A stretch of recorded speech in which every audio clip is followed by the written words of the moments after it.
A verdade é que o Grêmio fez por merecer mais aqui dentro da arena. Ficou no empate em 1-1 com o Botafogo, mas num jogo onde produziu, apesar dos desfalques. E numa única falha pagou um preço muito caro. A gente precisa falar sobre evoluções, sobre questões que precisam ser projetadas pela comissão técnica. Mas, no final da história, o empate com o Botafogo não é uma má notícia em meio a tantas reflexões dos últimos dias.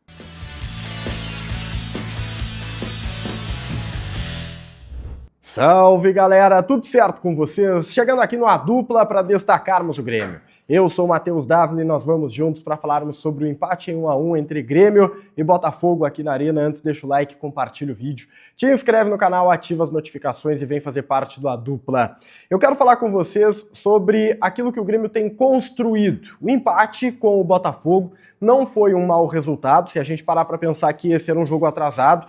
Ou seja, o Grêmio somou um ponto dentro do cenário que nós já estávamos nos acostumando a ver o Grêmio disputar. Claro que poderia ter dado um passo maior, evidentemente que vencer seria mais importante, mas o Botafogo é um time que está num projeto muito mais adiantado, tem melhores jogadores, e eu, sinceramente, não esperava o Grêmio tendo o comportamento que teve aqui na arena com tantos desfalques. E eu abro falando de pontos positivos porque o Grêmio, apesar de ter grandes ausências nesta noite aqui no seu estádio, a gente não pode deixar de citar que não tinha Cuéllar, que não tinha Arthur, e aí se a gente mergulhar um pouquinho mais a fundo, não tem Bright White, não tem Carlos Vinícius, o Grêmio precisa conviver com desfalques e se reconstruir à base dessas ausências, né? Graças a essas ausências, o comportamento coletivo do time foi muito interessante. Com o Thiago Kozlowski na beira do gramado, já que o Mano estava suspenso, o Grêmio entrou com uma postura padrão, se comparado com o clássico Grenal, manteve aquele 4-1-4-1,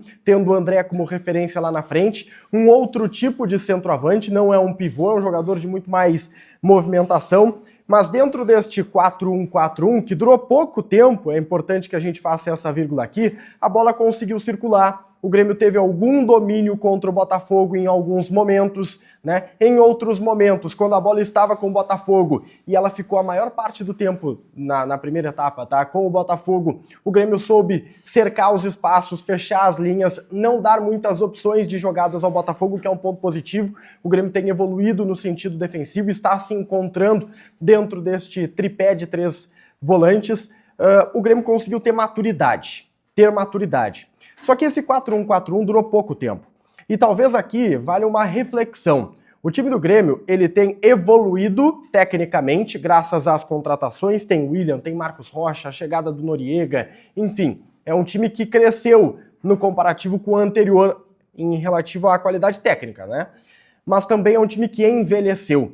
E esse é um ponto que vai precisar ser pesado. Hoje, contra o Botafogo, a gente viu em alguns momentos jogadores dosando, precisando se cuidar, porque num calendário de quarta e domingo, que não é o calendário para o restante da temporada, mas foi a realidade desta semana pós-Grenal, a perna pesa mais. O William, por exemplo, começou o jogo aberto pelo lado esquerdo e precisou ser centralizado, e o Grêmio termina o jogo num 4-2-3-1 graças a essa centralização do William, com ele sendo aí sim a figura de um camisa 10. E com o William nesta região, o Grêmio manteve uma característica. Me parece cada vez mais claro que o William é o dono do time do Grêmio. A bola passa por ele e quando não está com ele, os jogadores estão procurando o William em campo. Seja aberto, seja centralizado, o William é o alvo de todos os seus companheiros. Afinal de contas, sai dele os melhores passes, sai dele as melhores ideias. E o William tá muito claro que é muito diferente dos demais, que aos 37 anos segue sendo um grande jogador para o futebol brasileiro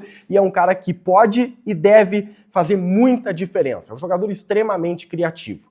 E dos pés do William, o Grêmio começou a construir. E teve muitas oportunidades na primeira etapa. De cabeça aqui eu lembro de pelo menos 2 chances de gols claras que o Grêmio desperdiçou.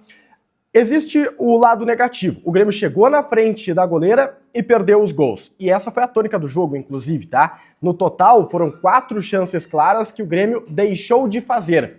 Só que se a gente olhar o copo meio cheio, o Grêmio não estava nem construindo antes. O Grêmio conseguiu adotar um padrão neste formato atual, com esses novos jogadores, onde a construção está acontecendo. E as oportunidades estão chegando para os atacantes. Cabe agora finalizar. às vezes nem é um atacante, o Dodi perdeu o gol mais feito da noite, né? Um volante pisando na área. E aqui entra um ponto, o Dodi perdeu um gol importante, o Dodi perdeu um gol claro. Só que não era pro Dodi estar ali, porque o Dodi não é titular. A gente está falando do aumento da qualidade do time do Grêmio, que melhora com a mecânica. Hoje a mecânica se manteve e a qualidade diminuiu. Tá, beleza. Por quê? Porque tinham reservas. Mas ali era para estar um Arthur, possivelmente. E com o Arthur, possivelmente, aquela bola entraria. Exercício de futurologia não tem nada certo aqui nessa minha frase, tá? Nada é garantido. Mas o que eu tô dizendo é que o Grêmio começou a se encontrar. E hoje, sem Arthur, sem Cuéllar, é claro que o time sentiu. E isso fez com que o William ficasse sobrecarregado e talvez por isso tenha se desgastado ainda mais do que o normal. A saída de bola com o Noriega, ela foi travada. O Cuéllar tá fazendo fluir muito mais. Hoje vê o Noriega, que para mim é um grandíssimo jogador, para mim é titular do lado do Walter Kahneman ou do Wagner Leonardo, eu tenho essa dúvida no time titular ideal do Grêmio, tá? O Noriega é zagueiro pelo lado direito pro ano que vem, titularíssimo. Como volante, eu não gostei da atuação contra o Botafogo. Achei ele perdido sem a bola, tentando se encontrar, talvez pela falta de cacuete com os companheiros, né? Tá se ambientando, tá treinando mais como zagueiro. Enfim, a gente pode passar vários panos. Agora, o fato é que ele não teve a melhor atuação, tanto que foi substituído no intervalo pelo Alex Santana. Foi pior que ele, mas daí é outra história, até porque a gente não espera muita coisa do Alex Santana, então nem vou ficar perdendo muito meu tempo aqui falando do Alex Santana, tá? Mas existe um outro ponto dentro dessa ideia que o Mano está implementando que precisa ser destacado. O corredor direito de defesa.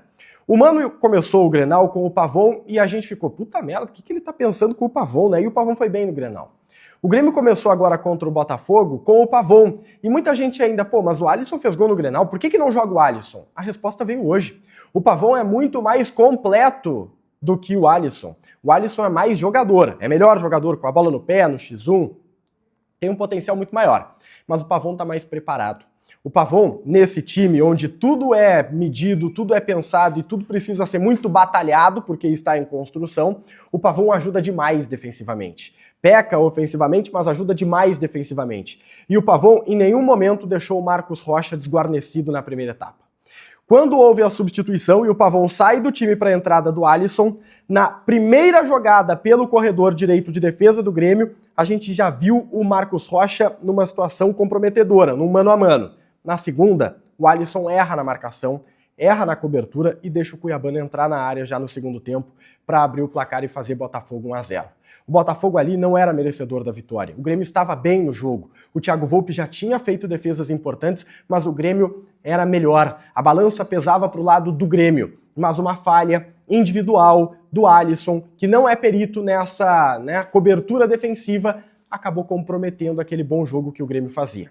E aí vem a resposta para mim. O Pavon, sim, o Mano tem razão, é titular desse time. Nesse momento de construção, nesse momento onde é preciso primeiro se defender, primeiro não perder, o Pavon é justificado como titular por conta dessa bola do meio para trás. Algo que o Alisson ainda não domina. O Alisson estava correndo de costa, o Cuiabano, que a gente sabe, né, é um cara muito bom ofensivamente, soube aproveitar, 1-0 estava no placar.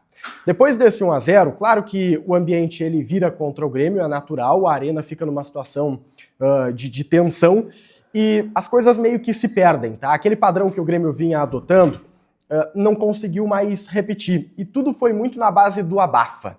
O Grêmio trocou de centroavante, botou o Jardiel, o William precisou sair porque estava cansado, entrou o Cristaldo, né? O Marcos Rocha já pelo corredor já não estava funcionando da mesma maneira, mas o Grêmio continuou abafando, do jeito que dava, construindo da forma como podia construir, tá? Do jeito que o jogo estava permitindo. E isso é positivo, porque eu vi o Grêmio com vontade, um Grêmio mordedor, e mesmo mordendo, mesmo com meio metro de língua para fora, ainda mantendo um padrão, mesmo que seja na base do cruzamento para a área, mas mantendo um padrão. E foi justamente de um cruzamento, justamente de uma bola erguida para a área, que saiu o gol do Grêmio. Uma penalidade clara, quando vista do VAR, a bola bate na mão do jogador do Botafogo, o Kahneman saiu gritando, enlouquecido, eu aqui da cabine fiquei, porra, eu acho que pegou no braço colado, né, mas depois a câmera do VAR, ela é perfeita, pelo ângulo de trás, dá pra ver que, pô, pegou em cheio na mão, pênalti marcado, Thiago Volpi, titularíssimo também do Grêmio, eu tô vendo o Grêmio começar a formar um pilar de time, tá? Thiago Volpe, não pelo gol que fez, esse elogio, porque o gol é um pênalti, ele é batedor, foi lá, converteu, aliás, é o goleiro com mais gols na história do Grêmio, né? 2 gols marcados. Thiago Volpe empatou a partida, mas o Volpe, quando foi exigido, ele apareceu. De novo, né? De novo, o Thiago Volpe, quando exigido, aparece, o que é muito importante. Aí, mergulhando um pouco, tá, em aspectos que eu acho que precisam ser pensados, pontos negativos e positivos, tá? Primeiro, negativo, o meio-campo hoje ficou muito sobrecarregado, o que eu justifico pelas ausências do Cuéllar e do Arthur. Quando esses caras estiverem, o William vai perder um pouco desse protagonismo solitário. Ele vai continuar sendo protagonista, mas ele vai poder dividir o piano com o Cuéllar e com o Arthur. Outra coisa, já citei aqui, né, esse erro defensivo pelo lado direito do Alisson, que é um erro individual, mas eu acho que a gente precisa voltar a bater em cima do acabamento. O Grêmio começou a criar, mas o acabamento precisa ser melhor. Não é todo jogo que tu vai ter 4 chances de gol. Quando tiver 2, 3, tu tem que pelo menos aproveitar uma. Hoje o Grêmio perdeu 4, teve 5, perdeu 4, tá? Teve 5, perdeu 4. É uma média bem ruim. De ponto positivo, cara, hoje eu vi uma contrapressão funcionando, principalmente no primeiro tempo, quando o Grêmio ainda estava com muita perna, perdia a bola, ia lá, recuperava, amassava os caras, a jogada não dava certo, o Grêmio voltava, pressionava no campo de ataque, recuperava a bola, ia de novo, sabe? O Grêmio teve volume, o Grêmio foi cansando o Botafogo teve que correr muito atrás do Grêmio. E a gente tá falando do Botafogo, que é um bom time de futebol. Uma outra coisa é o espírito. Abordei bastante a parte tática aqui, mas o Grêmio está mostrando empenho, o Grêmio está mostrando espírito, o Grêmio está mostrando comprometimento, o que é muito importante. Eu citei no jogo contra o Mirassol que antes do Grêmio perder, né, enquanto o Grêmio ainda estava jogando bem, o Grêmio parecia estar acreditando nos reforços que chegaram. Como se uma injeção de ânimo tivesse atingido todos os jogadores e os caras, porra, agora a gente tem gente boa aqui, agora a gente vai evoluir, agora a gente vai pegar, entendeu? Um espírito de confiança, de que era possível jogar. E esse espírito de confiança eu vi contra o Mirassol parcialmente, eu vi muito no Clássico Grenal e eu voltei a ver contra o Botafogo. Isso é muito importante, isso dá não só confiança, mas isso dá perspectiva de uma melhora dentro da tabela de classificação. Sobre individualidade, citei o Thiago Volpe, titularíssimo. Noriega como volante, eu não gostei hoje, claro que quero ver mais, ele é muito melhor do que o Alex Santana, mas sou mais ele como zagueiro, tá, pelo que a gente viu até aqui. E eu citei o cansaço do Marcos Rocha, mas só para fazer justiça, né, Marcos Rocha é um jogadoraço, titularíssimo hoje, sabe, o cara é o fiel da balança do corredor direito, ele sabe atacar no momento certo, ele sabe defender perfeitamente.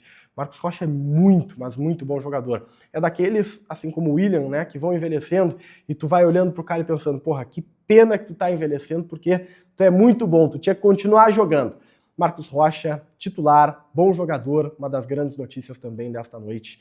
Aqui de empate com o Botafogo, um empate onde o Grêmio jogou bem, mas um empate onde dá para lamentar, porque dava para ter vencido. Eu saio da arena com esse espírito aqui, tá? Eu quero a tua opinião aqui embaixo, lerei todos os comentários, deixa o like, compartilha o vídeo, te inscreve no canal, ativa as notificações e vem fazer parte da dupla. A gente se vê. Tchau, tchau.